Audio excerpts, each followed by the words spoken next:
All right. How are you doing today? Welcome to the studio. Thank you, Ryan. I'm doing great. How are you? I'm doing well. I'm doing well. Look, so I have to ask everyone, like, was any of your family or friends or anyone like affected by the wildfires that we just had? It's been a crazy start to the year. It has, and I appreciate you asking. Fortunately, no, none of my family members were. My family's everywhere. I mean, we have family here in we have family in Northern California, Southern California, down south, but fortunately, no. Now my husband and I, we did have, because of the winds, a fence Hmm. blow down. Oh, So we're still trying to work that out with the neighbors, but that's it. I mean, that's nothing compared to what some people have gone through. no, yeah, that's crazy. Like, so I was just chatting with my lawyer who helped me get my visa to come here because I'm from Canada. And I was just chatting with him like 2 hours ago, and I was asking him the exact same question. He was like, "Oh, like the school that my wife teaches at was completely burned to the ground, and like the Mhm. house that my kids grew up in was just totally gone." But they lived in the Palisades for like 20 years, and they moved out maybe like 4 or 5 years ago. But like all their friends and kind of network that they knew out there lost everything. It's really sad, and sometimes you go through a little remorse because every time I go home and I see my house, it makes me appreciate it a little more. Yeah. And my husband and I, we pray for and we've given too. We've given to families who have suffered, but it just makes you appreciate what you have more. Yeah. And it's hard to complain when you think about everything that everyone has lost. It's just unbelievable. It is, yeah. It's been terrible to watch, and well, I'm glad that kind of everyone that you know wasn't too badly affected Thank and things you. like that. Yeah. So we're gonna get into your book, but I'd love to kind of understand kind of who you are and your journey towards writing the book and eventually publishing it. So, if we could just maybe start at the beginning, like where are you from? Well, I was born in Oakland and I was raised in San Francisco, and I moved to Southern California in 1975 because my mom passed away. Hmm. My mom passed away when I was 14, Oh, I'm sorry. and she was just 36. And so we moved to Compton to live with my mother's father and his wife, my step grandmother, in high school. Do you remember anything from the Bay Area, or was it too young? I was really young. People always ask me about it, but I was a kid and we were struggling a lot, so we really didn't go anywhere, so I didn't really see much. Yeah. I did have an opportunity later in years to go back to my elementary school after I had written my first book in 2008. And it's really weird because when I went back, everything seemed so small. But that's how it is when you're a kid. Everything is big Yeah. because you're small. And I was like, oh my gosh, I didn't realize this place was so small. Uh, it's the perspective is really different, isn't it? It really is. Yeah. It really is. I haven't made the venture back to my elementary school or my high school yet, but I've done a few like events at my university, and my university was huge. So I went to the University of Toronto, like 50,000 students, which yeah. Wow. But I'd love to try to go back to my elementary school and see what that felt like. It would be surreal, I'm sure. Yeah. But yeah, so I grew up in the Bay Area, had a very difficult childhood like a lot of people. It was quite dysfunctional, Yeah. quite harrowing, if you will. And as I had mentioned, I lost my mom when, I was 14. My mom struggled with asthma. She was asthmatic, and she had kind of gotten away from her family. My mom was a very proud woman. I mean, very beautiful woman. I mean, gorgeous. I mean, stop traffic gorgeous. And I believe that that was a plus and a minus for her because she attracted a lot of attention and attracted the wrong kind of people that someone took advantage of her. Hmm. I believe my stepfather being one of those. My mom loved him, and I know he loved my mother. They both had issues, and my stepfather was very abusive. So that led to me having a very challenging childhood. Hmm. I remember thinking the other day about how far I've come and where I am today and where my bar was set as a little girl. And I was a bedwetter. And I know there are a lot of people that can relate to that. The weird thing about being a bedwetter is that I would wake up wet and I had no idea how I got wet. Hmm. There were other times, and I know people can relate to this too, that I would dream I was using the restroom. I would literally dream that I was on the toilet. It was so real. And I would feel comfortable enough to go to the restroom. Unfortunately, my stepfather didn't believe either scenario. He felt that I was just lazy and that I just wanted to lay in the bed and wait on myself. And it was very difficult for me as a child to understand that because I was like, what idiot, what person in their right mind would want to purposely wet the bed and then be beaten with an extension cord Shit. mercilessly? Yeah. Who would want that? So it was very terrifying when I would wake up like that and I would be like, oh my God, what am I gonna do? There were times where I would try to hide the sheets. I even thought about staying up all night so that I could be awake to go to the restroom. I thought about sleeping on the floor so if it happened, I could clean it up, eat more easily than trying to hide dirty sheets. But I used to say, Ryan, I used to say to myself, the day I stop wetting the bed, that day when I have control over my bladder and no longer have to be beaten to a pulp, Mhm. life is gonna be good. That's where my bar was, Yeah. and Rock bottom. it was but I was sincere, and it was true. The freedom of that, the freedom of waking up and the sheets being dry and knowing that I wouldn't be beaten that day. Mm. That was my bar, but luckily, God said different. Your bar is not gonna be here, it's gonna be here. Mhm. And that has been a miraculous, wonderful journey because there was so much more that happened in between that part and then. But I did one day stop wetting the bed.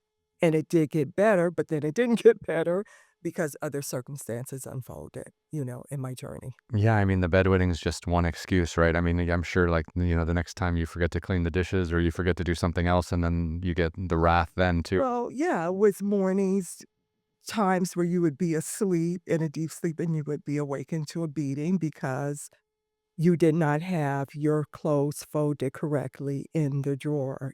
I remember one time leaving the peanut butter out and getting beaten for that. And just little small things. When my brothers and sisters, when we would come home from school, the first thing we would do when we get to the door, we would turn and look at one another. And I would say, how do I look? And my sister would say, "How do I look?" Because you wanted to make sure that everything was in place before you open that door, because the first thing he would do when he would open the door is size you up. He'd give you the once over to make sure everything was in place. And invariably, I would have broken a strap on my shoe and I try to fix it. I learned very early on how to try to fix things and hide things and walk on eggshells. And of course, what I was wearing was cheap, so it would break easily, and if you're a child and you're playing out in the schoolyard, you're gonna break something.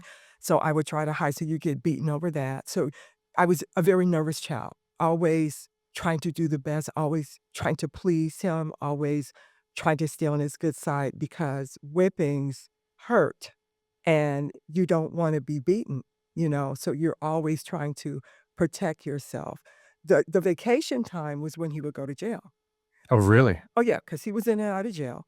That was vacation, and we lived in the projects, and everyone knew about him, and it was wonderful when he was in jail. My parents were practicing Muslims, Mhm. so we didn't do Easter, we didn't do Christmas, we didn't do those things, but when he was in jail, we somewhat got to do Halloween, and we got to do the holidays, so it was fun, and I remember one time I was coming home from school, and some boy in the neighborhood said, "Oh, he's back, he's back, he's out, he's out, he's out." I don't wanna call his name, and so I knew it was my stepfather, and I was like, "Oh, he's back." Mm. And the moment I got into our project, he was cleaning out a closet. He was obsessed with cleaning, and everything had to be perfect, everything had to be right. So, needless to say, if you go to my house today, it's impeccable.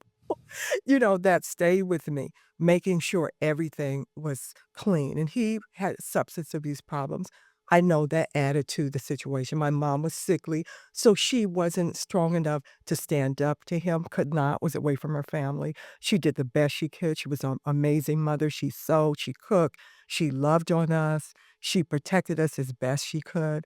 But those times that he was locked up, those were the best times. Now, the downside to that is that other wolves would get in the hen house, ones that molested me, one in particular that did. So I had to deal with that terror. I had to once again be on eggshells, and I would remember the days when he would come to visit, and I would be like, "Oh my god." And I'm very little because I remember I wasn't taller than the stove. I was shorter, but I knew that what this man was doing to me was not right. I intuitively knew, but I couldn't voice myself to tell my mother about it. I couldn't say, this man is doing this to me, but I knew intuitively that it was wrong. And I remember being in the bed with my brothers and sisters, and I remember him coming and trying to put his member to me, my mouth, and I was like, I turned my head, I'm like, I just remember that. And I was wearing a onesie, so I know I was little. But the crazy part of it is when he was gone and my mother found out and wanted to kill him, rightly so, I remember we had moved and we were somewhere else, and my mother asked me, she said, did he touch you there? I was real little. I had very little thought process in my head.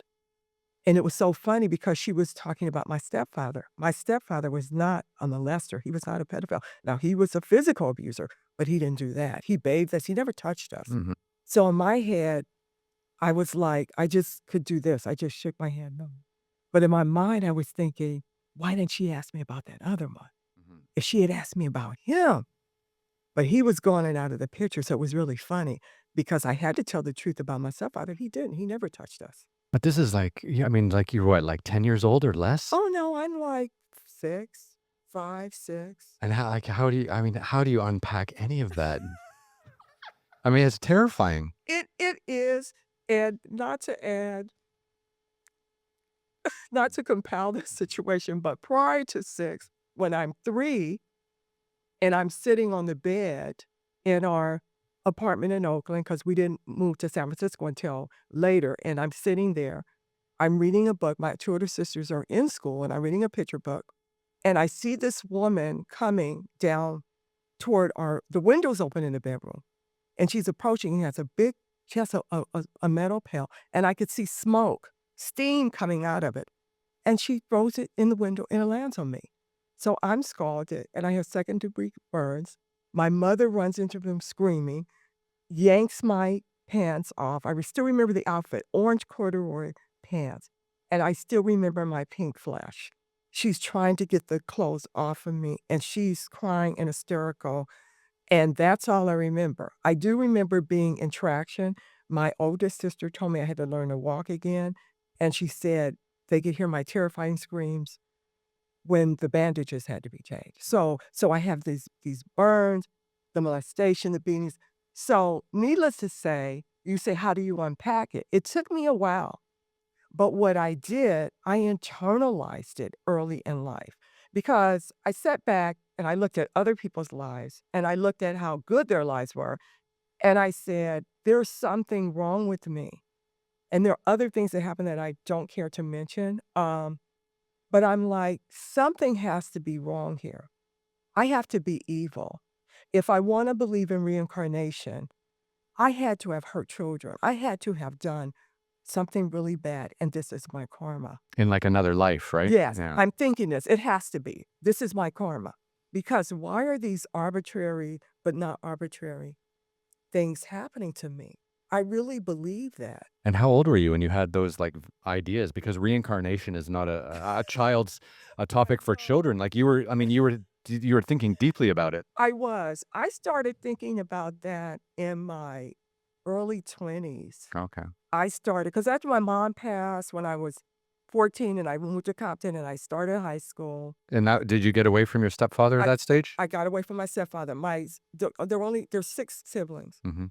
There were only 3 still at home. And so my baby sister, my baby brother, myself, we moved to Compton and lived with my grandparents. And my mother was estranged from her father. So, he and it was a struggle with us in the beginning. And I tried to do my pleasing like I was used to. And he called me that girl. It took him a minute before he warmed up to me because he was still kind of carrying some of the stuff that was going on with him and my mom. And so I try to please him in every way, and he owned a laundromat, so I would go to school and I would work on the weekends at the laundromat.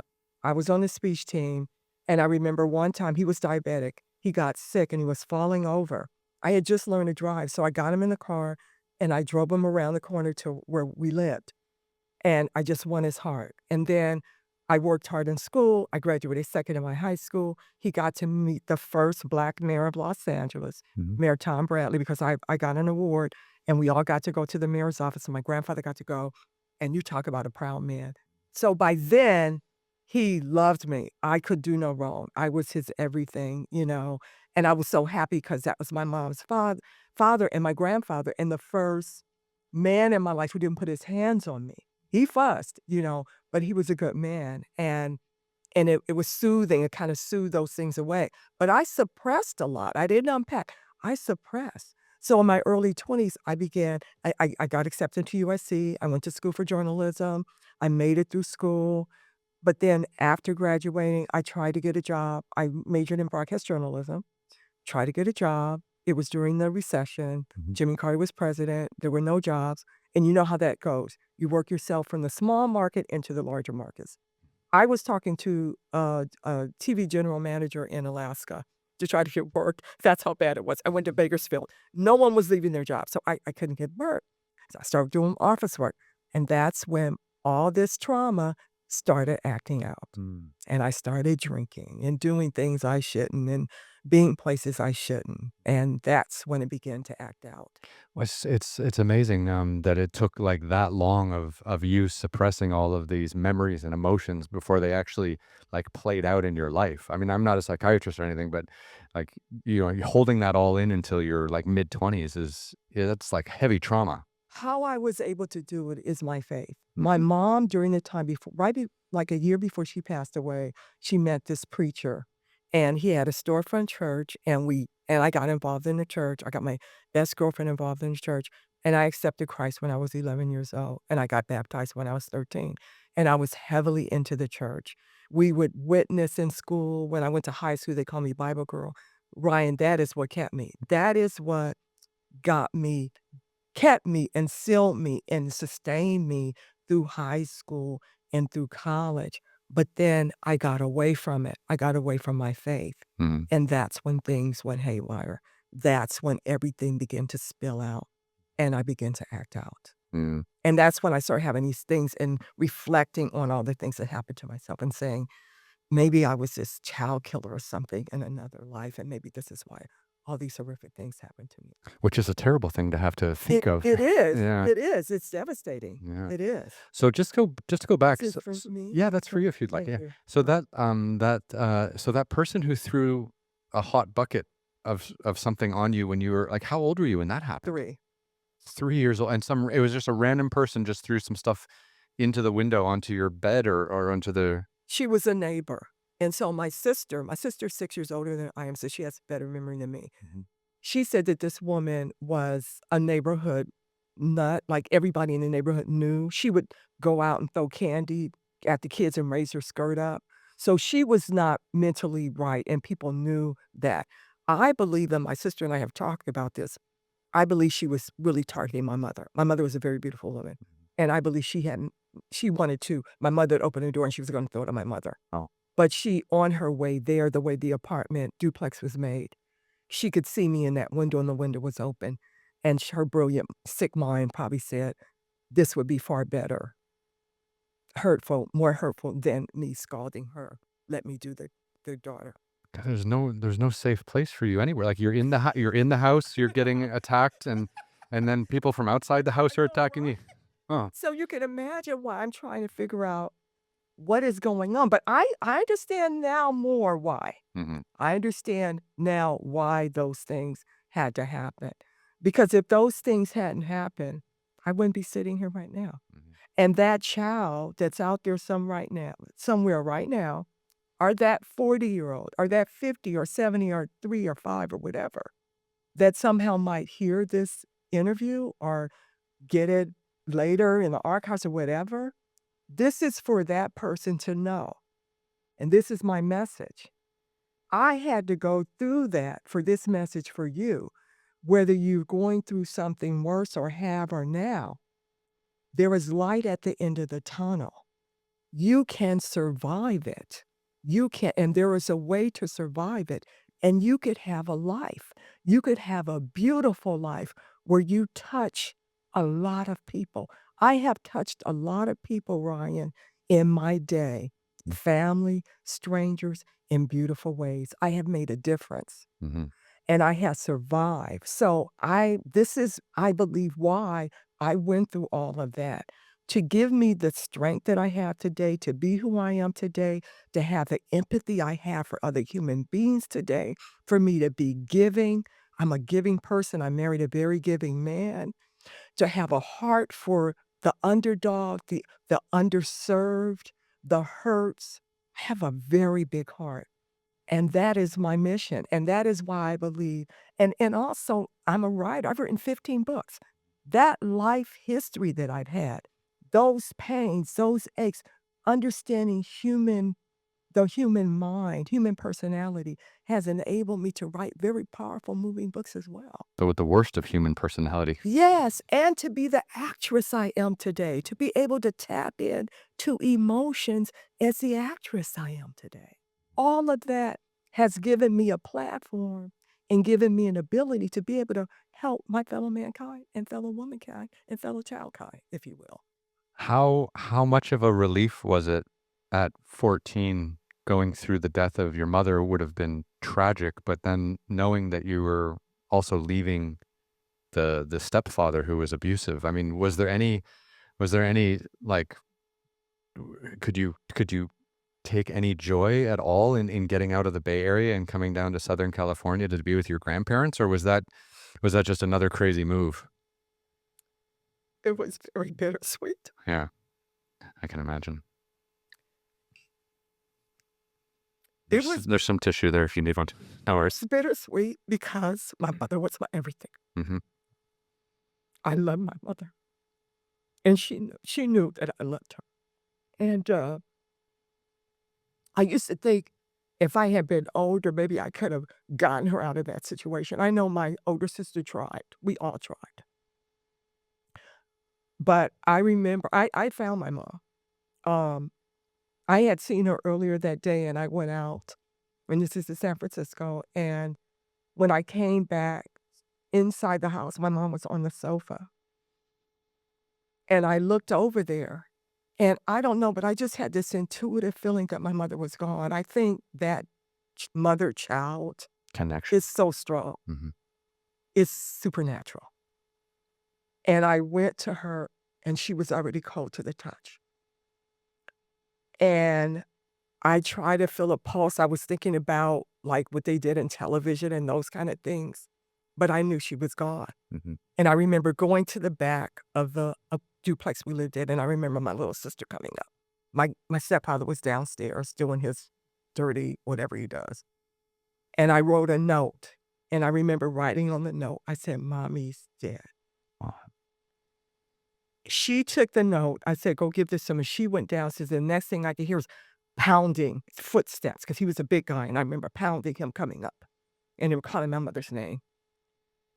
And I remember, like, him coming back. I remember him say she was gone, and I remember in that moment, like, I felt like I was outside of myself, like I was floating, like, in space, like the cord was broken, like I was alone in the world. It was a very unreal feeling, like my attachment to the world was gone, like I was just floating. Mhm. And every time somebody would ask me or bring it up, I would just break down. And, you just to lose a parent, to lose your mother, it's an unreal feeling. It's just unreal. You just can't imagine it because you think your parents are immortal. You don't ever can't ever envision them being gone. Mhm. Um, Once we came to Compton and after my mother's funeral and all of that, I began to wrap my mind around that my mom was gone, and I began to realize my new situation and that I wasn't around my stepfather anymore, and that and he had stopped putting his hands on me for some time at that point because it was down to the point where my mom was really struggling, and so I was taking care of the family. You know, I had to cook and, do all those kind of things, grow up really fast. And, but it was a relief to be able to start a new chapter, albeit it was challenging too, getting my grandfather to appreciate me and love me and embrace me. And once I did, that was great. Mhm. I had a wonderful great grandfather, and he's since passed, and my grandmother has since passed. Mm, She passed last year, mm. my step-grandmother, but yeah, making that leap into freedom, and it reminds me of when I first started USC and I was a freshman, and I had to go home. My grandfather wanted me home. I wanted to be free. I had some younger little aunts, they were from my step-grandma, and they would always get my stuff. I wanted to be completely free. I wanted and my sister and I talk about the young people today, the Gen Zs or Xers or whatever, how a lot of them are still at home. We fought to get out. We wanted to be free. And I remember when I got free, and I never forget it, I was at a phone booth, for a lot of young people, that's like a box with this phone inside it. Yeah. I know that's Very common back in the day. Yeah. I was in a phone booth, didn't have cell phones, and I don't I could think I may have talked to my grandmother, whatever, but it dawned on me at that moment. I had told them I had to move, that I couldn't come back anymore, that I had to get into my campus apartment. And I had to live there, I would lose it. So I left. I didn't have to go back anymore. And that moment, Ryan, was so amazing. I was free for the first time. I was 18 years old. I had my own campus apartment, and I was my own boss. And I never had to go back or look back. And that, I still remember that moment. It was amazing Yeah. to be free from all the insanity. Yeah, and only 4 years after moving down to LA, right? That must have been, Yes, it might happen quickly for it you. did. Yeah. It was amazing. Although, because of the trauma that I hadn't worked out, I took myself through a whole lot of mess in my 20s and stuff, and, What God brought you to journalism? there was this, newscaster called Tawny Little that I loved, and Barbara Walters, and Oprah Winfrey. Those are some people that I really loved and looked up to, and I wanted to be like them. I wanted to tell news stories, so I thought. And I almost had the opportunity because after I graduated from USC, CBS had an internship program. And I was going to make my foray into this business by starting out in this internship program. But in my sophomore year, I met this Nigerian fellow who kind of swept me off my feet, and I got married when I shouldn't have. Oh, wow. And I went to Nigeria. I went to Nigeria and met his family. And while I was there, CBS had called and wanted to offer me the internship, but I wasn't there. Oh, wow. So I missed out. So when I got back, I started still trying to get work in journalism and couldn't and got office work. And then I started dabbling in modeling and then acting. And then I started studying acting for 7 years. And I kind of put journalism behind me. And when I was in high school, Dominguez, I went to Dominguez High School. I graduated second in my class. I had a lot of thespian friends, people that were in drama, and I would look at them and I say I was very naive at the time because I would look at them and then say, "Oh gosh, there's no way I would go into acting. I'm not gonna be waiting on my tables." Not knowing that broadcast journalism was just as competitive and just as difficult to break into. But deep down inside, I wanted to be an actor. I really want to be an actress. Just be on camera, it seems like, right? And be able to just communicate with people. Yes, Yeah. and become different people. And even when I was at SC, I took a couple acting electives. Daryl Hannah, I don't know if you who she is. Oh, yeah, famous actress. Yeah, she was my scene partner. Oh, that's And wonderful. yeah, we were scene partners. She was taking classes, and she was doing B movies back then when she was getting started. And I remember going to my little bachelor apartment, my little one-room apartment, and we did a scene together, and it was loud. And I remember the manager knocking on the door. And that was before she made it big, and I had no idea she was gonna become this big superstar, but, And then she played a mermaid. I know, right? That was so my era. I think I was like 10 or Yes, 12 when she did Splash with yes. yeah. Oh, I love that movie, but yeah, I start realizing that I wanted to be an actress. And I studied for 7 years with this great director, Joel Asher, and, started dabbling in it, and I got my first role on Bold and Beautiful, was an under 5. It was great, and I got a under 5 on Days of Our Lives, and trying to do that stuff and did some B movies. Roger Corman, I don't know if you know who he is. He was this guy, this producer, and I got a couple of his films. And then that's when things started going left and I started acting out and I started drinking too much and doing this and doing that. And I hit rock bottom. And were you still married at that stage? No, I had gotten divorced. I was by myself. I was out there and I was wild and I was crazy. And going to the clubs. I was telling somebody this the other day. I remember being at this nightclub in West Hollywood, and Prince, came and stood and watched me while I danced on the dance floor for 3 minutes. I think someone had pointed me out. But I was having a time in my life, but what I really was doing was running from my past. You felt like it was all kinda catching up to you, and that was your way of medicating? I was drinking too much and doing this and that, and I hit bottom, and I just said, "This is stupid. I shouldn't be living like this." I have a college degree. I'm supposedly a Christian. I accepted Christ when I was, 11, got baptized when I was 13. This doesn't have to be my life. This insanity that I had, it's almost like a caste system thing. When you have all this trauma and you grow up with a lot of trauma, you kinda think that's inevitable, and that's where my life has to be. And I had an epiphany. And in that moment, I realized, "Wait a minute. This doesn't have to be my life. Mhm. I could have a good life. I could have a better life." And I sought therapy, and the person I work with had me take a look at my life. They had me take a look at all the people and all the places and all the things that I had resentment for, that I was angry with, that I felt had hurt me. God was number one, my mother, my biological father, whom I never met as an adult. I have pictures as a baby with him. My stepfather, myself, all the places and things. And what was interesting is that I was told that I played a part in everything that had happened to me. And was that just because you didn't communicate it? Because you suppressed it? Because I mean, like, what's a six-year-old child supposed to do, right? My question Yeah. to the person.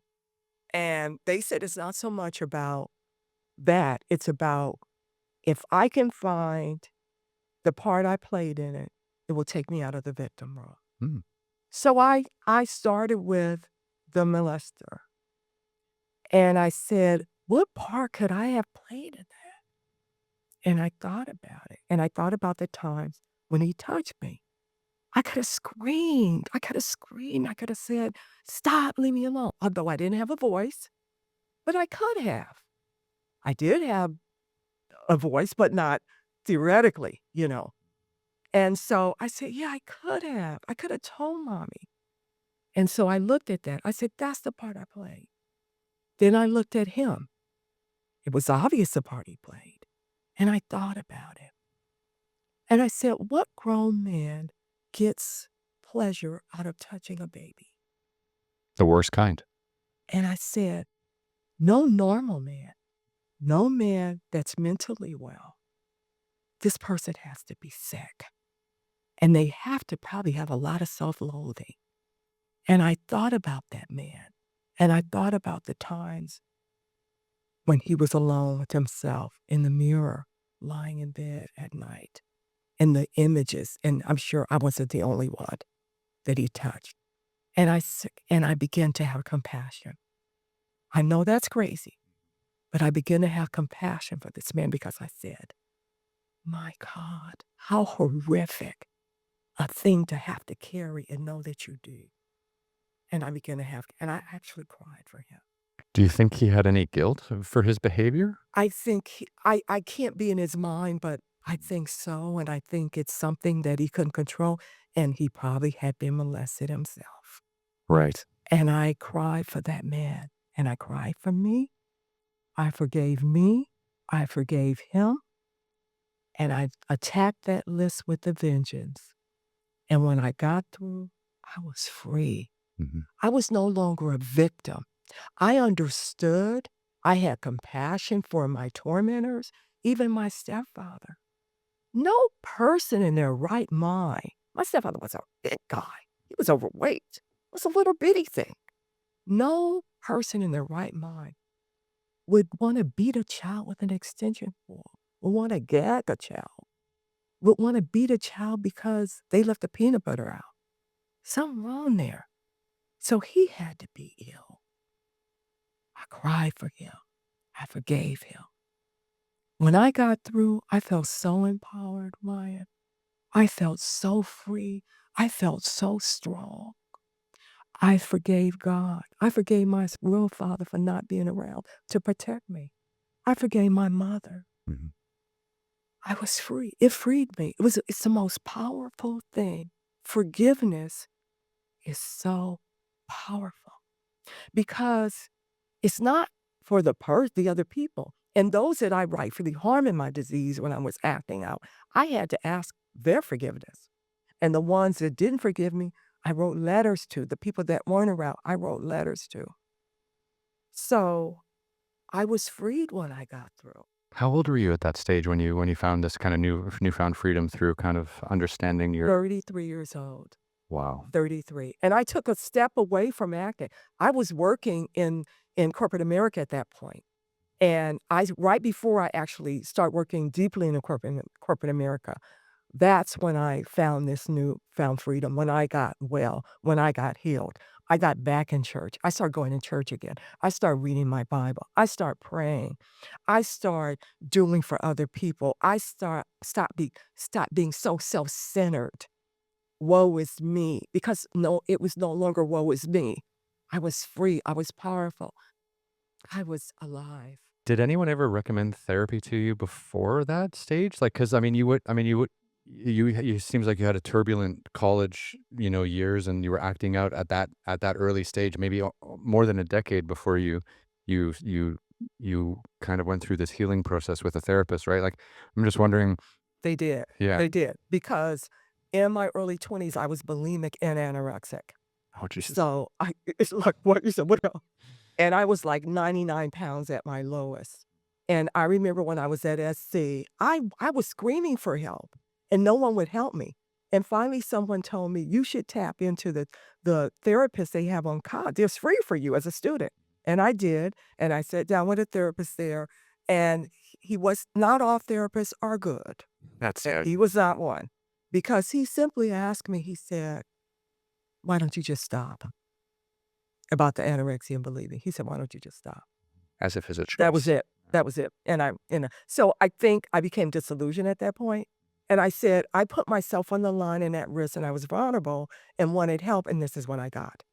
And so that set me on another decade of out there just doing and acting out because I felt like, but it's like once I got tired of being tired, that I said, I got to get help. And there has to be someone out here that can help me. And I found that help. Well, I'm glad the second therapist worked out because Yes. you could imagine, like, if you hadn't found that healing process where you would be a decade That part. later. That part. Yeah. Yes. It's so terrifying, like, how we rely on people in the medical profession to help us get through difficult times or be a shoulder to lean on, when we need to unpack something.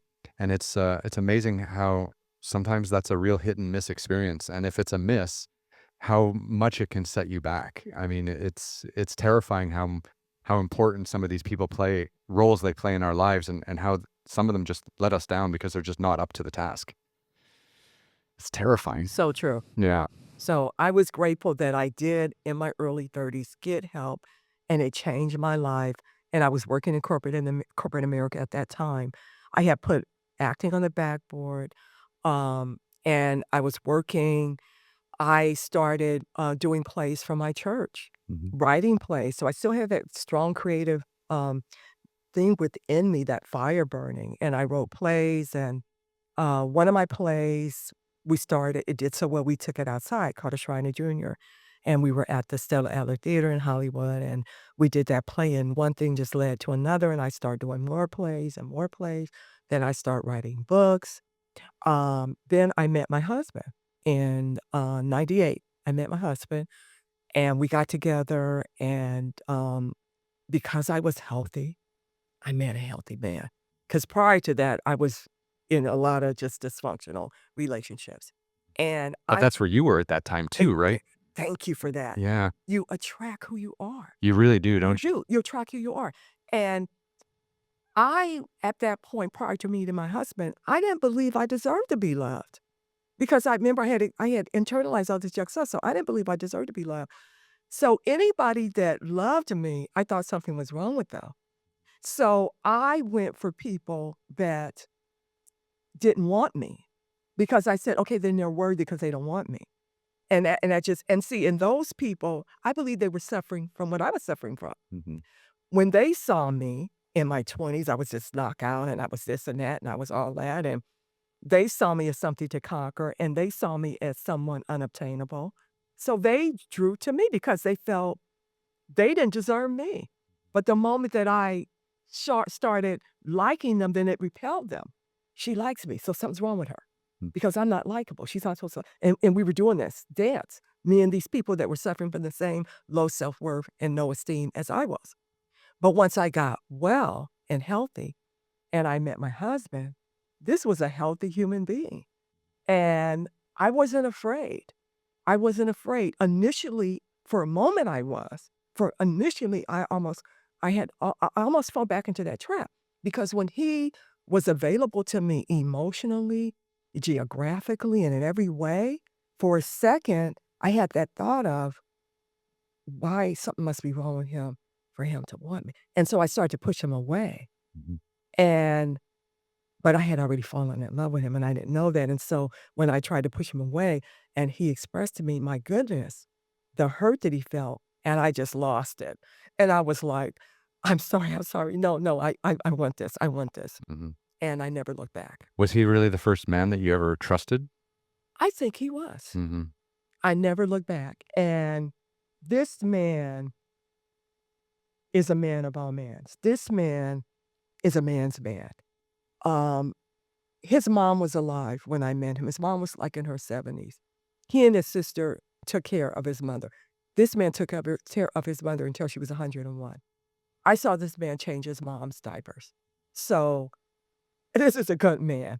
I remember one time I had gotten some kind of virus, and I was in the room, I was sleeping, I could hear him breathing, but he wasn't in the room, and I was like he was on the floor next to the bed because he didn't wanna disturb me, making sure that I was okay. Mhm.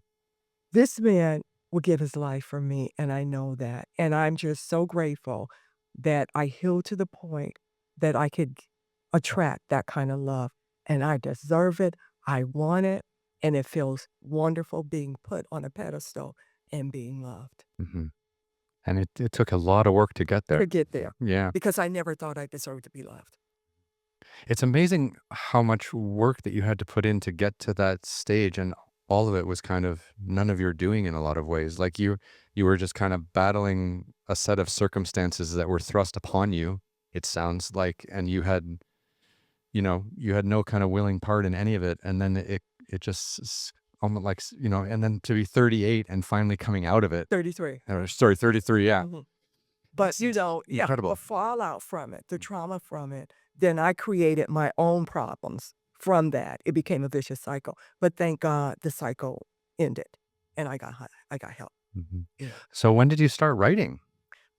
I wrote my first book in 1999, and it's called, um, Daughter Denied. It's loosely based on my childhood. And how old were you when you wrote your first book? Just so we can say, like, I was 39. okay, so well after you'd done Yeah, the I had therapy. done the work, yeah. Mm, Now, prior to that, I was writing plays for my church, and I was doing that. But my first novel and I had no idea what I was doing. I went to school for journalism. Writing news copy is a lot different than writing yeah. fiction writing, novel writing. But I did the best I could. I was an avid reader, so I had some idea how to put together a book, but in other parts I did. But I wrote my first book in 1999, and I shelved it. I went back to it, I shelved it, and then in 2008, when Barack Obama decided to run for president, I said, "If a black man has the courage to run for president of the United States, I should have the courage to put my book out." So in 2008, after being turned down from a lot of different people, I self-published that book. Mhm. Um, Not knowing that it had a lot of problems, but what it had was heart. And everyone who read the book loved it. They cried for Tina. It was about this young girl who loved her mom, and her mom had a dysfunctional life, and she went along with her mother, and her mom ends up passing in the book, and she ends up finding love in the end, Tina does. Mm. But people loved the relationship that Tina had with her mother. Slightly autobiographical, Yes, yeah. and there was a lot of heart in it, and from that point on, I started doing workshops and started learning about writing fiction, and I wanted to up my game, I wanted to raise the bar, I wanted to get better, at my craft, and I started doing that. Mhm. And that's the first book I wrote, and, then my next book was Dancing Her Dreams Away, and then I went from there, and then I wrote a series, the Cast and Nick series. I try to get again, each book I try to get representation for, and I couldn't. And one of the, books in that four-part series are called Married in the Nick of Nine, about a woman, young woman, who wanted to get married before she turned 30, and she was gonna be 30 in 9 months, so that was her journey. I try to get representation again, and no cigar. And then one time, I was at the nail shop, I remember, and I got this email from this agent, and she said, "I saw your book, and I'd like to represent it." And I almost fell out of the chair because I couldn't believe it. "Oh my god, it's happening." She didn't know I had already self-published the book, though. So, unfortunately, I had to tell her. She loved the book so much, she didn't care. She said, "Get it off the market. I wanna try to get you a deal for this book." Mhm. She wasn't able to get me a big deal with, like, Simon& and Schuster, Random House, or something like that. She got me a deal with Soleil Publishing. It didn't have all the bells and whistles, but it did establish me as a published author, and people loved that, and they took on the whole series. Oh, wow. So, it was cool, the Cassidy series, and it did quite well. And yeah, so that's It's amazing that, it wasn't until you kinda, like, found your religion again and went back to church that you started finding your passion to write again, and, yes, I mean, like, listening to the arc of your story, that going like, healing yourself and feeling comfortable enough to go back to church, yes. and then that kind of led to that I love it. inspiration in trying to tell stories again. Yes, Yeah. That's amazing that that all played out the yeah, way it did. it really did, yeah. Yeah. I'm at 15 books. Wow. I have 15 books to date, and, I've had that agent I let go because I wrote a book called Missing Melissa about identical twins, and one is kidnapped, and they feel that she's unalived, as social media would say, but the other twin believes she's not, and she's trying to convince her family to reopen the case. I was in love with that book. My agent, not so much. So we parted ways. I didn't find representation, but the book did come out. And it was not until the book that I have out now we're going to talk about later Mhm. that I found a big New York agent. I found representation again. It's hard. The publishing industry is tough. Mhm. Um, if you don't have that machine behind you, if you don't have the support, it's the publishing industry is inundated with books and writers, especially with the advent of digital. There's so much out there. Mhm. It's just so much. Do you think this is a completely tangent to your story and where we're headed, but do you think that self-publishing has helped or hurt the book industry and the storytelling industry? Because, for generations, publishers and agents were the gatekeepers of quality. And, if you happen to get through the pearly gates and you could get an agent and get a publisher, you're kind of guaranteed to have some kind of career that you could sustain yourself with. But now, we can self-publish, which is great because we get to hear a lot of original stories and we get to see a lot of things that we wouldn't get to see normally because this stuff wouldn't have gotten through the gatekeepers 30 years ago. But I'm just wondering now if there's just too much being created on a daily basis because there's too much for us to read. And I'm just wondering like how you feel about, self-publishing here and then getting an agent there. Like this whole industry is insane and there's just so much good work out there that is being seen and so much good work out there that's never being seen. I'm just curious if you have a take on that. That's a very good question. I think there's a yes and no answer. I agree with you. There's a lot of slush out there. There's a lot of stuff that doesn't deserve to be read. There is that.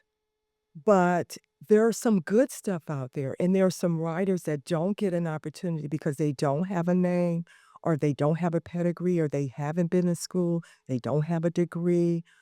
Um, there's good things out there, and I've shivered to think about where I would be today if there wasn't a thing called self-publishing. Mm, Most of my work would not have been out there, and I have some good work out there, and I don't think that like myself, I don't think just because you self-publish or you're indie that that's synonymous with slush or it not being quality. Because like myself, I know I'm not the only one that invests in editors. I invest in editors. I get professional editors to read to edit my books. I have a developmental editor that I work with to make sure that I don't have plot holes. They'll call me on this and say, "This isn't making sense, blah, blah." I know I'm not the only one. So I think the 2 can live together. Mhm. Um, yeah, I say yes and no. I don't think it's a bet the publishing industry would be better if there wasn't a place for people to self-publish. I just don't think it is. Mm. I think there are a lot of voices now that are being heard that couldn't be heard if you weren't able to self-publish. Mhm. And when did the acting come back into play for you? In 2016. So, it's always been in the back of my mind. I always had this idea that I would come back to it. So in 2016, I was working for corporate America. I approached my husband. While working for corporate America, I would have these dreams while I'm in the production room finding, and I work for a lot of millionaires. I work for people in investment bankers and people in finance, and I'm putting together these binders and whatnot that they're gonna take on the road when they do an IPO. And I'm in there envisioning myself sitting in an iPod interview with somebody named Ryan. And I'm seeing myself on a television set. I'm having these visions about what I want my life to be. And so I got the courage to ask my husband, I said, "Honey, if I can make the math, would you be okay if in February of 2016, I left corporate America and went back to acting full time? I'm like, if you can give me 5 years, now if it doesn't work out, I'm willing to go back." Mhm. And I made it make sense because I was able to do a one-time withdrawal from my 401(k) without penalty. I'm always been a budgeter. I never live beyond my means. I don't know if you saw my car when I pulled up, but it's 14 years old. I think if you're in the creative industry, paychecks are tough Yes, to come by, so you have to yes, definitely, yeah. within my being. Yeah. And I didn't get that car until I was 50, but I made it make sense, and so I dug out all my old footage from the '80s, and I put together an acting reel and a resume, and I got an agent, and my first, job was a regional commercial in Philadelphia. I was flown first class to do this regional commercial, which was amazing, and then I start getting little commercials over here and there and, under fives on soaps, and then it was going well, and then 2020 happened. I feel that. 4 years later, right when I'm taking off, Mhm. right when my next book is taking off, and everything shuts down. The acting business, the publishing business, and I'm like, "OMG, what am I gonna do? I'm not gonna apply." I start writing my bosses, asking for reference letters. I gotta find a job. It's over. My dream is over. What was that like? I mean, because I almost got stuck in Ethiopia in March 2020. I was filming, my adventure show, so, like, that was terrifying for me, but what was it like kind of trying to build your acting career back up again and then just And having the it door. it was devastating because but I've had received a lot of rejection. I know, I'm not new to this. I'm true to this, as the young people say. But this is I not know about but this is not rejection. rejection, this is the world I know, shut telling you no. can't, can't. I was devastated, but again, like I said, I have a strong prayer life at this point. And I'm praying, I'm writing in my God journal. I'm believing, I'm hoping. And then I get this audition for a show called Assisted Living. And I had heard of it. And the creator is a man that I know very well, not personally, but I've heard of him, Tyler Perry. And I look at it and it says Anastasia Devereaux, 70 starlet. I think I was probably still in my 50s at that point, and I was like late 50s, and I'm thinking Felicia Rashad. I'm like, oh, she would be good for this. And I had auditioned for this casting director, Kim Coleman, before, so I was like, they're just bringing me in. Never in a million years. I didn't even try to hope to get it. I was like, Just went through the motions. I put 100% into the interview. It was a self-tape because they weren't bringing us in person because of COVID. And this was 2020. Yeah, Mm. so October 2020. So I did the self-tape. My husband read the guy part, and, I put it on my mind, and I think 2.5 weeks later, I get this call from my agent, and I said, "Hi." She's, "Oh, they're making us an offer tonight." And I was trying to think, "What she talking about?" 'Cause I had divorced myself from it. Mhm. And I was like, "Offer? What do you mean an offer?" She said, "Oh, Tyler Perry Studios, they want for you for the part of Anastasia Devereaux." Whoa. And this is just it was I was just like this, and the room was spinning, and I started screaming, "God, it's God, it's God, it's God, it's God." And I just kinda started screaming. And my agent, "Are you okay? Are you okay? Are you okay?" I'm having a stroke. My husband ran in, and I remember right around this time, I had been auditioning here and there. And I was really focused on my spiritual life strongly. I was literally I remember I had this audition on La Brea, 200 South La Brea, that's a popular audition spot. They had a homeless encampment at that time, which they've since moved out. And I had seen this one guy there a couple of times. And so I remember, I think it was 3 weeks before all this happened, I remember seeing him and I said, "Why are you out here?" And he said this and this and that. I said, "Come on, come with me. Come on, we gonna go get you something to eat." Mm. And I took him to Rouse, which is like a few 100 feet from there. I said, "Get whatever you wanna eat." And he went in and he started getting food. And I said, "You gotta get it together. When I come here again, I don't wanna see you here again." I remember writing cards. I would buy greeting cards. I'm not making this up. And the greeting cards would say, "I love you, thank you," and I would write a note in there, and I would put a little money in there, and I would see people, and I would go up to people, and I would say, "God told me to give you this." Mm. And they would look at me like I was crazy, and I'd run away because I didn't want and I see them from afar opening it and like I was feeding the homeless, I was encouraging people, I would see strangers. I remember being in Whole Foods, and there was this young man in there, and he was putting booze down his pants. Mhm. And I said, "Don't do that." I said, "What are you hungry?" And I got him food. I was just on this mission. I don't know what happened, but I kid you not, all this was going on like months before this. And it was almost like I believe in karma. I believe in the universe. And I wasn't doing these things to get a pat on the back. I wasn't doing them for anything. I was just doing them because I was able and it was the right thing to do. And I always say, why does it take the roof to fall over our heads to realize that we're brothers and sisters? You're my brother, I'm your sister. But this society, the world, we live in these boxes called houses and we're separated. And just think sometime I'll be in my neighborhood and I'll just look at the houses around me and I'll say, this is weird. Yeah, you don't even know your neighbors. No, we're in these boxes and we're breathing the same air. We're from the same creator. We're one. But it's only when tragedy strikes that we get in tune with that. So it's hard for me to see my brother in need and not be able to not reach out. Of course, I'm gonna do it for my family, but the other folk are my family too, you know? And so right around that time, I was doing all that. And then I get this call and they say, they're flying you out this weekend. Tyler, I'm telling you, this man had COVID under wraps. The world really should have looked at his blueprint. Mhm. He had it down to a science. He charted a plane for us.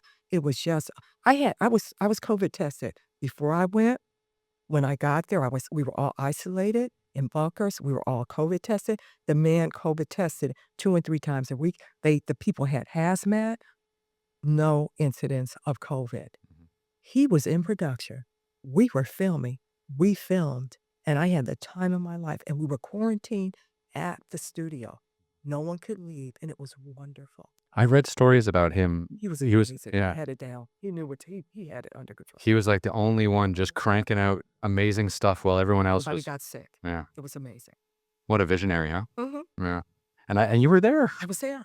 I was there. And I got to work with fabulous people, David and Tamla Mann, Naeem Lynn, J. Anthony Brown, David Lee, Courtney Nicole, so many great actors, you know. It was my first major role, and I was born to do it. I was so excited. I was prepared. I was ready. When I stepped on that set, I was like, I'm home. I'm home. The little girl used to be afraid who said, if I could just not be in the bed.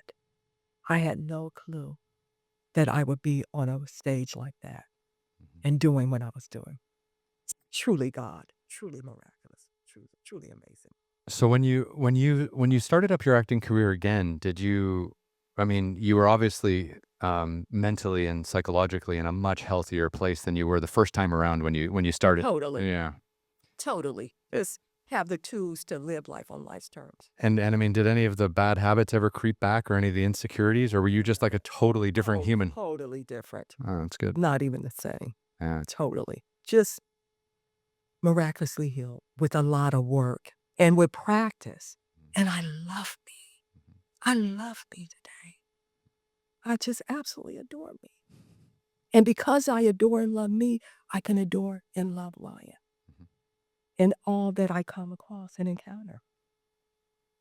And it's God. I give God the credit. I give him the credit.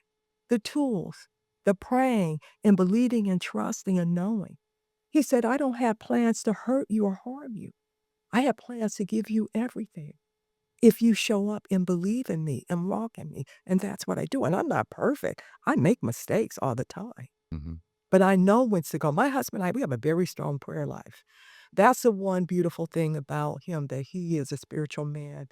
We pray when we get up, before we get in that prayer room. We get in that prayer room, we sing, we meditate, we read scripture, we talk, and we've had blow ups. Our marriage isn't perfect, but it's hard to, I'd say we're, I'd say 85, 90% of it's good. And we have that other part that we have to work through.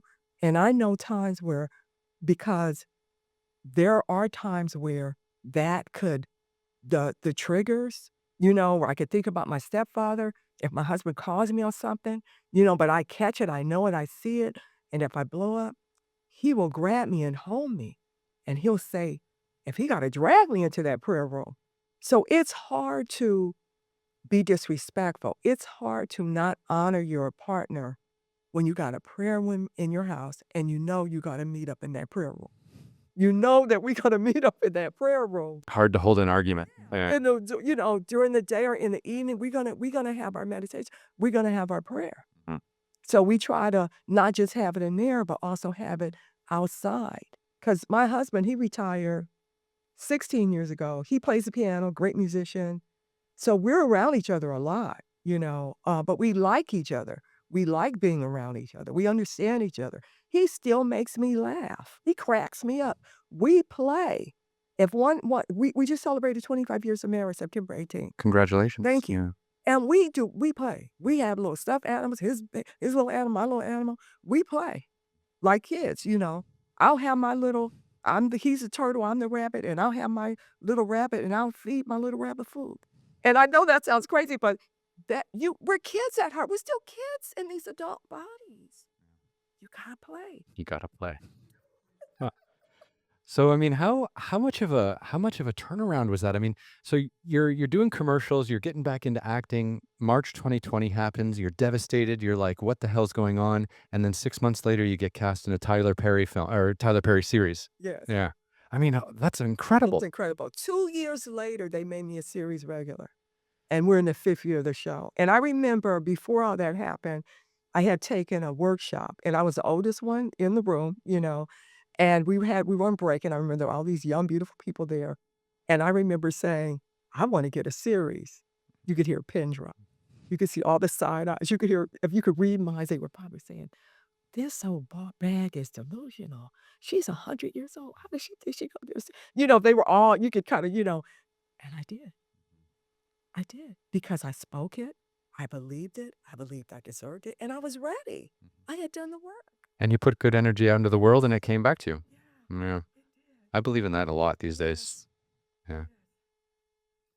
yes. So it's in season 5 now. Yes, we're in season 5. Season 5 is on, mid-season break.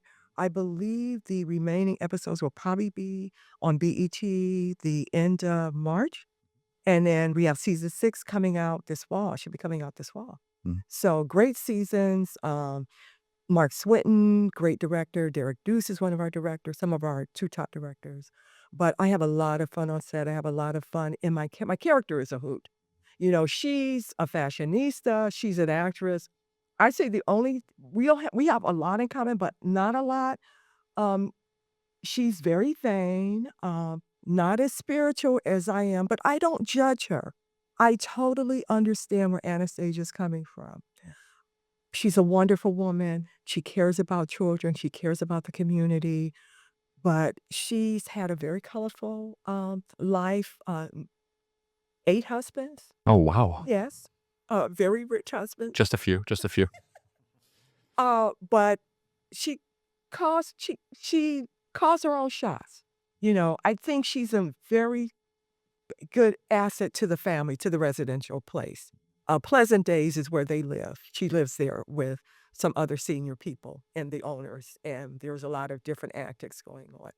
But, What does it feel like for you being able to pursue 2 of these creative outlets at the same time? Like, obviously, 15 books you've written, like, just phenomenal output, like, the fact that you have all this inside you that needs to come out and you're just continuing to write and publish with or without an agent, like, just, this is in my story, and this is how it's gonna be, and then you're also getting a chance to act at the highest level. I mean, that must feel incredibly gratifying. it's it's amazing. Mhm. It's amazing. I'm grateful. You know, I just stay grateful. And it's not easy because there are parts that I want. I love that I'm on this series, but I do want to do some dramatic roles. There are other shows that I want to be on that I've auditioned for and I haven't gotten that. It doesn't mean it's not going to happen, but it hasn't yet.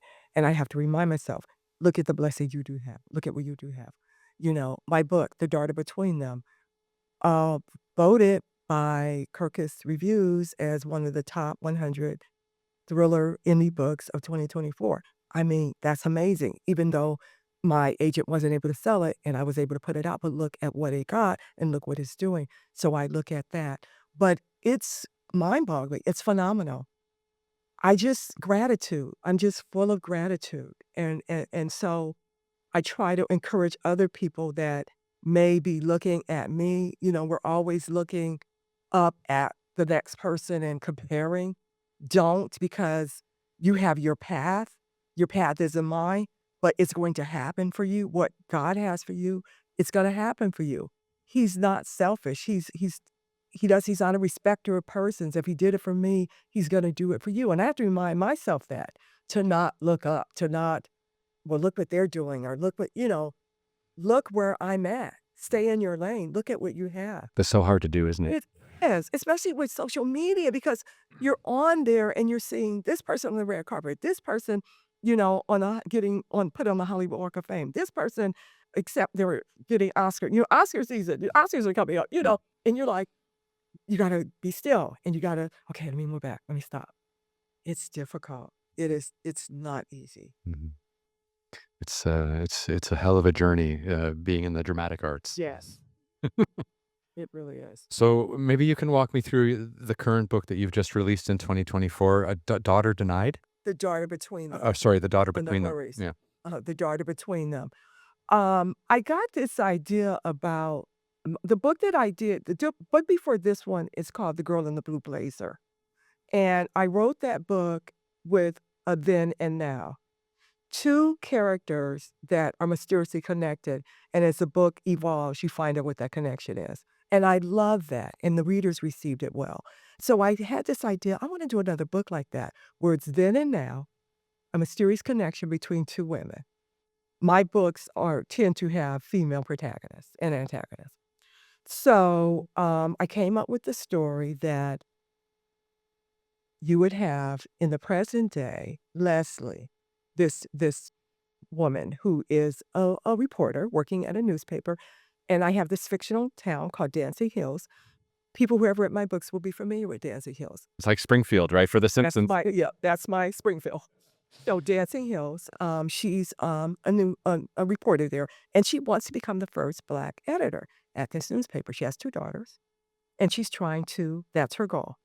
Then 10 years prior in the then Leslie's in the now, and then the then 10 years prior is Barbara Morris, who's a school nurse who has a daughter married to her husband, and she has mental issues. Her mom had mental issues. She's on medication, she struggles. Her daughter comes up missing. So that's happening in that period. And then in the now, the day that we meet Leslie, her daughters are attacked on the road. Someone rams their car into her daughter's car. She's panicking. She leaves. The police are investigating. Then there's more attacks. So she's trying to figure out, trying to ascertain who is this culprit. Now, it's revealed that she has a past. It's revealed that she had to change her name. It's revealed that she's hiding from someone. We don't know who that is. And she's full of trepidation because she feels that, oh my gosh, has that person, those people from the past, have they caught up to me? Mhm. And she's trying to figure it out. Like her secret's out. Yes. Mm. Who is this? And then we go. So it alternates between the two. The chapters go back and forth. And so now Barbara's daughter is missing. And what we end up finding out is that Barbara is not as innocent as she seems to be in this missing case of her daughter, Nancy. Barbara actually knows where her daughter is. That's creepy. And the reason why her daughter is missing because she came upon her husband and his best friend having this conversation that the husband is going to divorce Barbara and he's actually going to have charges brought against her for child abuse. Now, there is no abuse shown in this book at all. It's referenced, it's talked about, but I would never have a book where you have a child being abused, especially with my background. Mhm. And so he believes that Barbara has been doing this. Barbara overhears this conversation, so she beats him at his own game. We don't know who has Nancy. We don't know where she is, but Barbara does. But Barbara is playing along with the police and everyone else that she doesn't know what's going on. And as the book evolves, we begin to find out what the connection is between Barbara and Leslie. And when they come together, all hell breaks loose. And this just came out of your brain, like, just bang. That's fantastic. How I come up with these things, I always say, I feel like I'm a channel for some other universe or something, and these people want their stories told. My approach is, I get the story idea, I get the characters, I get the beginning, middle, and I decide how it's going to end. Then I start doing an outline, and I start doing the plot twist. And in this book and the one prior, I started a new thing where before when I would write my books and I start writing them, and I never have writer's block. I have to shut myself down because the moment I start getting an idea for a book, it's all over. I have to stop myself, because I can't help myself, and I'm just Just consumes you. yeah, it consumes me. Every thought, every waking moment. So what I used to do, I have my stuff up on there and I write 15, 20 pages. I print it, I look at it, make some corrections, go back, write, do that, do that. And I started finding that I found that it was constricting because I would think to myself, okay, if I go and make a change, and the pagination is going to change. If I go and make a change, this is going, and I didn't want to be held down like that. So I said, why don't you do this, Queen? Sound like myself. You got to. You Yeah. got to. Write and don't print. Just write. Save it. Email it to yourself. Just do a lot of saves. Save it to the flash drive if you're afraid that it could get lost. But don't print. Just keep it open. Mhm. It changed. It was a game changer. Having the psychological idea of that it was just there, a blank canvas. If I had an idea, I could go back in and change. I could add this. I could do this. I could do just this dynamic live thing. Oh, it changed things. I became so creative. I was able to go back and say, okay, oh, I can't do that because if I do that, okay, but I can do it, but let's go back and let's go do this.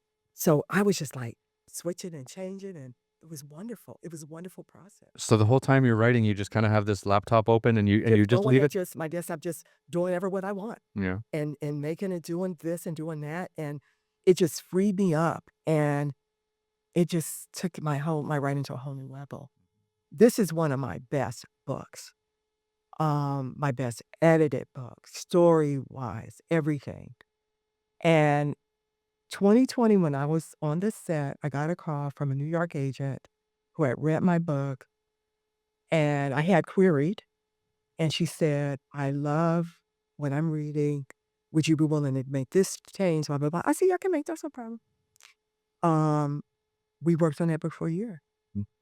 She was giving me things she didn't need to change, and we did. Then after a year, she was ready to start putting it out there. She couldn't sell. And I believe because I have 14 books already on Amazon. I hope the mic isn't picking up my growly stomach. I have 14 books already on Amazon. They can run the numbers. Publishing is a business. Marketing, they run the numbers. She can't sell. Not taking into account that the majority of my books are self-published. I didn't have a machine behind me. I didn't have a publishing house behind me. I didn't have blurbs from B.A. Paris, somebody that I love, a But suspense writer. was your acting career helpful at all with getting the books published? No, she used that. We thought that would be leverage. Mhm. Um, Sadly, she couldn't, and I tried to tell her. I said, "It's because I'm a proven failure. They're running the numbers in my book." I promise you, Ryan, if I hadn't had one book on Amazon and this was my debut, oh, snap, it would have been a bidding more. Mm. My book would be a New York Times bestseller, and I right now, they would have optioned my book for a movie, I promise you. It's that good. Perkins knew what they were talking about. It's that good. And it's not over. It's not over. Somebody with some smarts is gonna get wind of that book, Mhm. and it's gonna go bust. I'm just wondering, like, yeah, I was just wondering also too, like, you write these really kind of intense stories, murder mysteries, and obviously too your early books that had a little bit to do with your relationship with you and your mom, something that you could only write. I mean, something that someone who had gone through that could only write. I mean, how interesting has your journey been here in Hollywood, trying to get any of those books in converted into a screenplay or onto the screen, or and again, has your acting career helped in any of those ways? I haven't had any luck yet, but I try to remind myself I've only been back this February will be 9 years because I 16, 20, well, yeah, 16, 29 years, so I haven't really been back that long. And I've only had the show for 4 because I came in on season 2, so I haven't been around that long with the show. I don't think I'm not giving up. I believe that it's gonna happen. I believe, like I said in that lab, and I said, "I want a series," and it happened. I'm stating right here on your show, I want my book, The Daughter Between Them, to become an international bestseller. And I want someone to option it for a film and make a blockbuster suspense thriller out of this book Mhm. with Tika Sumpter playing Leslie Graham. I would not bet against you. That's what I want. That's my dream for 2025. Yeah. Yeah. Well, you're still putting great energy out into the world. You're still writing great stories. I mean, it's all within reach, isn't it? It is. Mhm. A It is. and I mean, are you like, when you write this, what you consider to be your best book that you've ever written, when you come out with that in 2014, how long are you waiting before you starting your next book? I mean, are you already working on your next book? Okay, so I'm right now, I'm not. I'm fighting it because I kind of want to give all my energy to the daughter between them right now. Yeah. Now, I have expressed myself creatively with a play that I'm going to be bringing to the stage in this year called A Girl's Guild Trip. Wow. So that's where I've been able to let my creative juices flow. Book-wise, not sure when I'm gonna bring another book out right now. I may start working on something later this year, but right now my focus is on promoting The Daughter Between Them and seeing that happen and take off and my play. And, probably won't be going until pre-production for that until, like, August this year or something like that. That's incredible. So now you're writing plays and Have been, mm, but this is the first one in a while. I had a play that I wrote 16 years ago that I produced, and it came out 2 years ago. mhm. It was at the Hudson Theater in Hollywood, and my director won Best Director, won an NAACP Theater Award for Best Director, and my cast won Best on was nominated for Best Ensemble Cast. Wow, congratulations. Money, and Clyde. I wrote that play 16 years ago, and I was able to bring it out. I brought it out, produced it, and got it to the stage in 2000 2 years ago, in 20 Mm, 3 years ago, in 2022. amazing. Actually, this month is the anniversary, yeah, Okay. 2022, yeah. So you're acting, you're writing, and you are writing and producing plays. Yes. You're using every creative I bone in your know. body. Yeah. And it's not just about me, it's about the people that I'm able to bless in doing this. When I did a play, I gave actors an opportunity to act, to do what they love to do. I paid those people, you know, people behind the scenes got paid. It's a blessing. I'm blessing people, and that's what it's really about, Mm, blessing. The theater was blessed. I put a play there. The radio station where I had ads were blessed.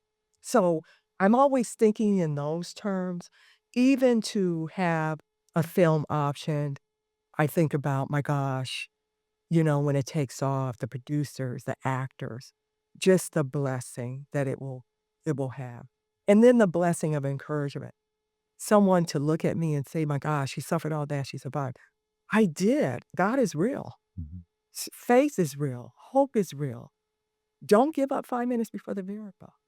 If I can be sitting here whole and healthy and happy without taking a pill, without taking a drink, without any just living life on life's terms, Mhm.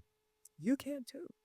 It seems like almost you've become like a vessel for all this storytelling, all these, notwithstanding all the trauma that you went through at an early age, but just you have all this inside you and it's just coming out. True. Yeah. I do. And I have a lot of love and passion and compassion inside, you know. I just do, you know. I do.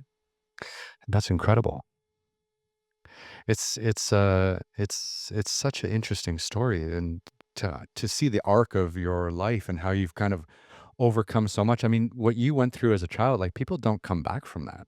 There are a lot that don't, and there are things that happen that I'm not even gonna share, but, I believe, like I said, my mother used to always say I was strong. She used to always say, "You're so strong." And I used school when coming up. School was an out for me. I love school. That helped me get through.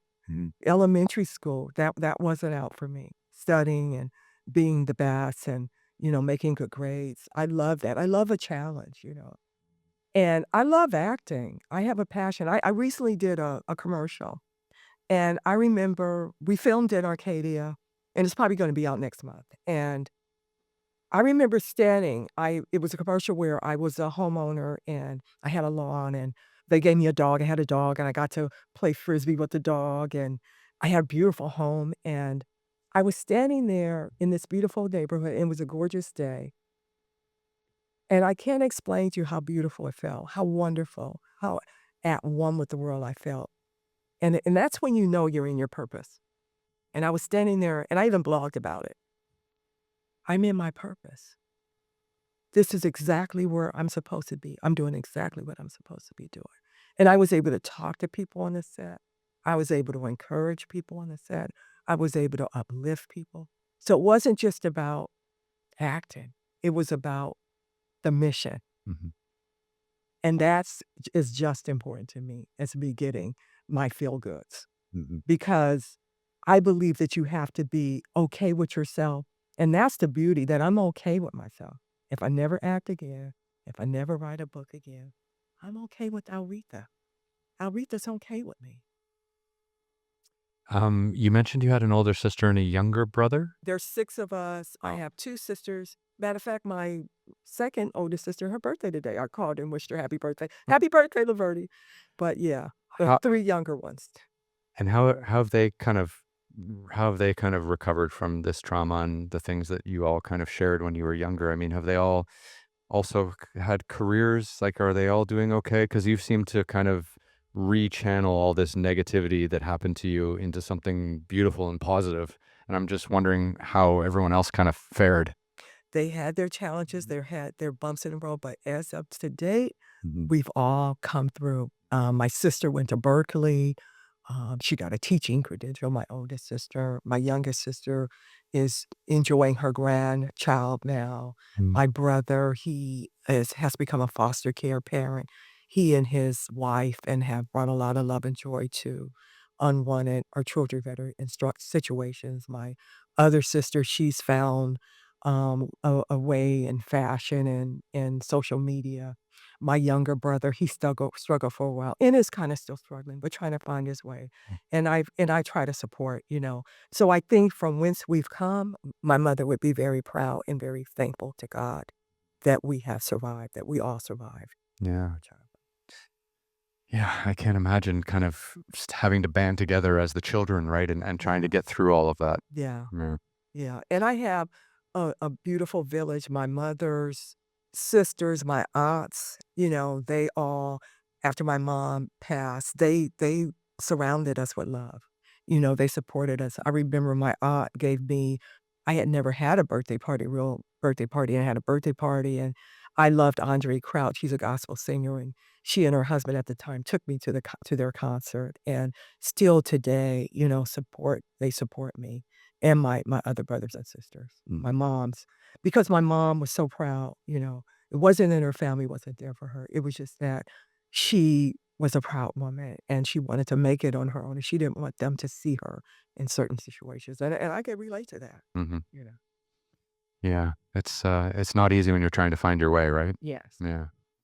I mean, is there anything else in the creative field you'd like to try? Because I feel like you've done quite a lot of amazing things, and it's so impressive that you've found so many outlets. Is there, like, would you ever want to direct, and not just write or produce? Like, would that be something that you're open to? I mean, have you acted on stage? I have acted on stage, Yeah. it's been over 30 years, and I'm going to be acting in this play Oh, in fantastic. September. That's great. I Yeah. have, Yeah. and directing, co-directing, Oh, and I've fantastic. directed before, I've directed theater before. Now, I've never directed film or TV, Yeah. um, but I'm happy with what I'm doing. My goal, what I would love, like I said, is for my book to get noticed and for it to take off and to have a film made from the book, and I would like to do a dramatic role. I did this year in January film a proof of concept film called Pound Cake, Mhm. where I'm the only person in the proof of concept, and it's a dramatic role. A very good role. Kamaya Willoughby is the writer-director, and, I'm excited about this piece. It's about a woman who lived a very oppressed life with her husband, and her husband dies, but he still haunts her. That control still haunts her. Her 2 sons take a second mortgage out on her home, so she's at risk of losing her home, and she has to find a way to raise money. And she's a good-looking woman for her age, and these younger women tell her, "You could get on this there's this website where you can, go on and make money doing different things, why don't you bake your cakes or do something sensual," or whatever, and so she's vacillating and she's torn, and, "Should I do this?" And so this is the gist of the film, and in this 8-minute short, she's in the mirror looking at herself and addressing her husband's photo and saying, "I know you won't understand this, it's still struggling." And through the course of it, she breaks free.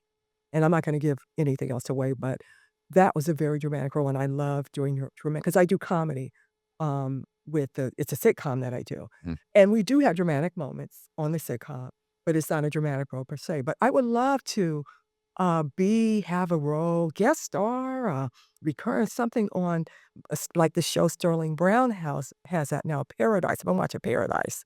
I love that show. Oh my gosh, it is so good. Oh, I love to have a part on there, like a guest star role or something on there, Mhm. CSI, something like that. I love those gritty, suspenseful shows. I'd love to do that. So, in terms of my endeavor or something else I'd like to do, sink my teeth into a good dramatic Mhm. role like that. When you talk about being creative, your eyes light up, and I'm sure the guests can figure it out too. But I mean, can you imagine if you were 14 and what happened to you, and you ended up going to, like, Oklahoma or Texas or Florida and not Hollywood? Like, can you imagine? Have you ever thought how convenient or, like, how terrible everything that happened to you was, but then you ended up here and then where you were able to facilitate that creative Yeah. process? Yes, it's amazing. Yeah. So grateful that my life has turned out, and I'm grateful for what happened to me because everything that happened to me is why I'm sitting here right now, and I wouldn't be sitting here right now if what if that hadn't happened. We're a culmination of our lives, and there's a purpose and a reason for everything, and at the time, we can't understand it, and it's confusing and can be painful and hurtful, but I trust God that he knows what he's doing, and he's proven himself, he does, and I know our world is crazy right now, and our country and, I'm not gonna get into politics and all that, but it's a lot going on right now. But I have to. I was talking to my aunt today. I said, "But God is still in control." I believe he is. Mhm.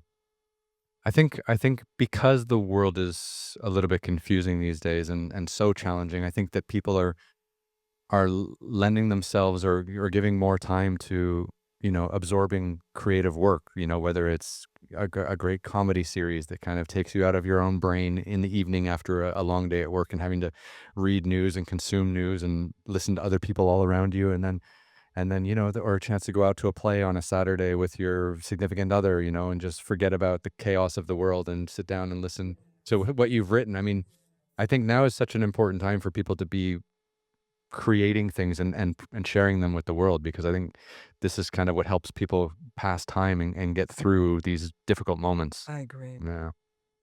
Oh, so you're doing the best work. Oh, thank you. Is there anything else about the book that you wanted to kind of touch on? I know you kind of gave us a bit of a synopsis. You don't want to give away too much, but is there any kind of like kind of backstory to how that all came about, or when you were writing, or anything that we kind of missed or didn't touch Well, on? one of the things that I love about the book is the mother-daughter relationship and how in both with both characters, Leslie and Barbara, you see that passion and that love for their daughter. And I think it's special. I know dads love their children. I know that you have the daddy's girl, that kind of thing. But we can't get away from the fact that a mother carries that child for 9 months, and there's that bond and the nurturing. And in writing this book, I couldn't help but think about my mom, and vicariously, I lived through the daughters and the mom relationships, and Leslie's fight for her daughters. There's a scene in the book where Leslie's at the police precinct, and they're doing what they think is everything that they can, and they find out that, there's a lead, and she lies to the detective so that she can go, and she's like, "There's no way," and her friend is trying to keep up with her, and she's like, "My god," she says, "Let's get to Buddy Burger." She said, "I've never known you to you're not a burger eater." She says, "It's not about the burger, it's about my daughter." And so she's no holds barred. It's takes no all effort, everything to save her daughter. And it reminds me of this time that one time my mom wasn't in the house, and I can't remember who all was there, but my mother had asthma, and my brother had he grew out of it, and I had an asthma attack. I had never had asthma, Mm. and I remember seeing the panic in my mother's face, and the ambulance came. And I remember being put in the ambulance, and it was the same look of terror she had when she burst through the door and saw me scalded when that woman had scalded me. And I remember my mother saying, "Open your eyes." It wasn't that call. "Open your eyes, open your" And in my little girl mind, I was trying to figure out, why does she care if my eyes are open? Mm. Now I know. Mhm. And it was she wanted to know I was alive. Mhm. And so in writing this book, you're going to sense that mother bear, that protective, that love, where a mother will do anything for their child. You can't my mother used to tell us when she would be really sick, she would look at us and she'd say, "No one is gonna love you like me." I didn't understand that. Mm. When I got to become an adult, I did because I don't care what child I love on, and I have a lot of love for children. I know I don't love them like the mother. I can't. Mm. That's something that God made for that child and the mom. Now, it's different if I adopted that child or I brought them in as my child and I raised them, but it's a different kind of love. And my mother said no one would love me like, and she was right, no one could. And so when I was writing the book, I thought about my mother a lot, and I thought about those moments. I thought about the time when I was lying on my stomach and my mother passed the bedroom and stopped and looked at me and said, "Are you okay?" And I said, "My stomach hurts." She gave me an enema. I don't know if you know what that is. I do, yes. So she gave me that the old-fashioned way with the water bottle and the whole thing. And um, my mother cared about it. There was a love. And so you're gonna find that love. That love inspired me when I was writing the chapters and the scenes with Leslie, when her she found out her daughters somebody ran into their car, and her panic, and when she got to the police station and pacing the floor and, beating a hole in the floor and, "My God, what's going on? What's taking so long?" And then with the relief when she laid eyes on them. Mhm. And the same thing when Barbara, who knew where Nancy was, but getting caught up in the searches and her own lie, believing her own lie, panic would strike her sometimes, and she would even say, "Oh my god, for a moment there, I thought she was missing. I forgot I know where she is." Mhm. But just the thought of it struck the fear of God in her. So, I celebrate mothers and daughters in this. Mother's Day is coming up, if you want a good Mother's Day book, this is a good book. Mhm. And it's not just for mothers, it's for fathers too. They're in there because fathers have had mothers, and mothers love their sons too. Mhm. It must be very satisfying. I hope, for you to be able to write such strong relationships between mothers and daughters just based on your own relationship there. I mean, that must be It is. yeah. It is. Do you feel any kind of catharticism in being able to write that or revisit it, or is it difficult? No, not at all, because I know my mother's still here with me and I know she loves me. And one thing I want to tell you this, I forgot about this. After I had written my book, my mother came to me. And I don't like to call it a dream. I have to say it's a vision. She appeared to me and my mother looked healthy. My mother didn't have all her teeth. She had struggled with her teeth and things, and she had a beautiful teeth and beautiful smile. And she looked at me and she said, "I heard you wrote a book." Those were her exact words. She said, "I heard you wrote a book." And I said, "I did." And I looked at her and I started crying in that moment in the vision. It was a combination of crying because I had lost her, crying of joy that I was there in her presence. And she looked at me and she said, "I'm better." Mm. Very powerful. Yeah. I jumped up. Mhm. I jumped up. I ran. I said, "My mother came to me. My mother came to me. My mother came." And She did. this was just a few years ago? No, that's after I wrote my first book, Daughter Denied, Right. the book I wrote in 2008. Mhm. She did. And the most wonderful part of that encounter with my mother, and she's never come to me again, Mhm. was when she said, "I'm better." Mhm. That's all I needed to hear. I'm okay. And the beautiful part about it is when she came to me, I was healed. Mhm. That was in 2008. I'd been married, had my home, living a beautiful life, and she was able to come at a time where I was good. Mhm. She told me she was better. I think that's what she was waiting for. Yes, Mhm. she came, and she got to witness. a beautiful life. Mhm. What about, your grandparents that you, ended up living with in Los Angeles? Did they have a chance to see, you kind of come out of this, come out of this trauma Oh, yeah. and start writing and stuff like that? Oh, Yeah. yes. Yes, they did. My grandmother, my grandfather, too. I wish my grandfather could have been around to see me in the show, but he didn't get to do that. But he did see me come up and be healed. And my grandmother too. She's got to see the show. She got to see the show and me on TV and all of that. And it was just wonderful. Yeah. Because they really Uh, played a huge role, They didn't. Yeah. did. They did. Even though I only lived with them for 3 years, I still came back. And to see my mother came from good stock. Mhm. To see my grandfather was a self-made man, he owned businesses, he, raised a family. After my real grandma passed, he raised, like, 13 children, Holy you know? wow. And, my grandmother, she was one of the ladies that came and helped my step-grandmother, and he ended up marrying her, but they raised children. We had family dinners and vacations and picnics, and it gave me a real sense of family and stability living with them and seeing where my mother came from. My mother came from a wonderful family, a middle-class family. My mother was a very smart, beautiful, intellectual woman. It was just that she got she was preyed upon Mhm. by the wrong people, and that's what happened. My Mhm. mother was preyed. Right. Well, it's wonderful at least that, from 14 onwards, you got a sense of what that could be like, right? Yes, Yeah.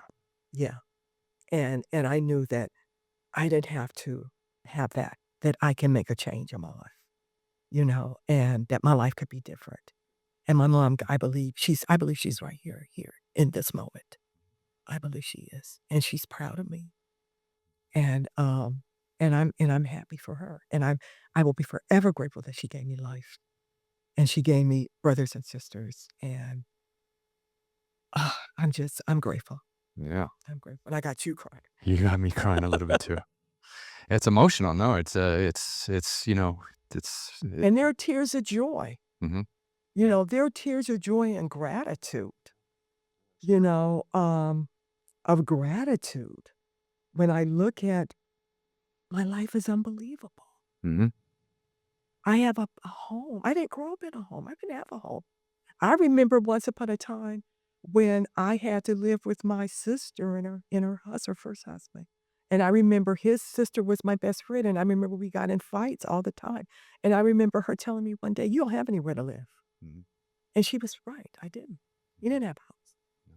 And so I remember those times that I have a home today. And I have a husband, a man that loves me. I have friends, I have family, I have people that believe in me. I have a village.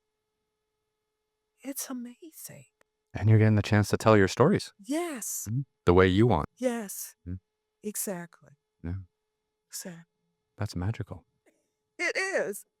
So just let's remind everyone a little bit about what you've got coming out in the next few months, and then where people can kind of find out more about you and your amazing career.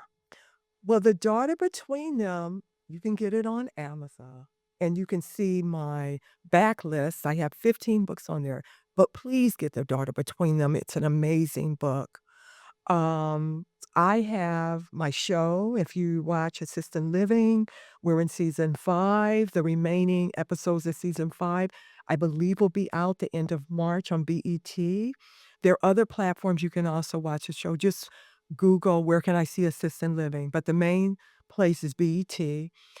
Season 6, I believe, will be coming out this fall. Please watch. It's a fun show. It's an intergenerational show. It's a great show. A lot of great messages in there too. Have you filmed season 6 yet?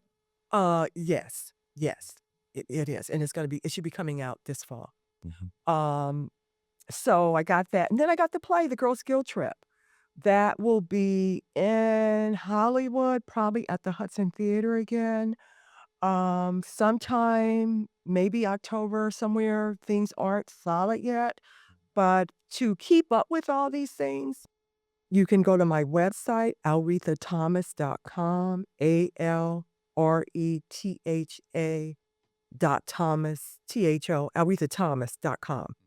And I'm on social media. If you just Google me, I'm on Facebook, I'm on Twitter, and I'm on Instagram. Yep. Yeah, and I'll follow me. I'll put all this in the Alright, in the that'd be awesome. podcast and everything so people can connect with you. That'd be awesome. Yeah, I love hearing from people, and I love hearing other people's stories, and, I'm free. People sometimes will hit me up and ask for advice about how to break into acting, young people, and I'm always open. I'm always open to share. that's great. Yeah. People write me sometimes every now and then asking me like how I got into TV and stuff like that. You know what I do is I invite them on the podcast. Oh, cool. I turn it into a nice episode. And you've had some successful shows, your adventure shows and Guinness Book World Records, you and your brother for longest motorcycle ride. I mean, it's like you're doing the thing out there. Yeah, we had a good run. We're getting back into it slowly, but more coming soon. Yeah. So now what I like to do is just go up here and so everyone can see we're in the same room, and you can come forward a little, and Okay. we can shake hands. And Here we go. it's really wonderful to meet you. No, it's great meeting you. Thank you for sharing your story. Thank you for letting me share, Ryan. I appreciate it. No problem. And we're out. And that's it.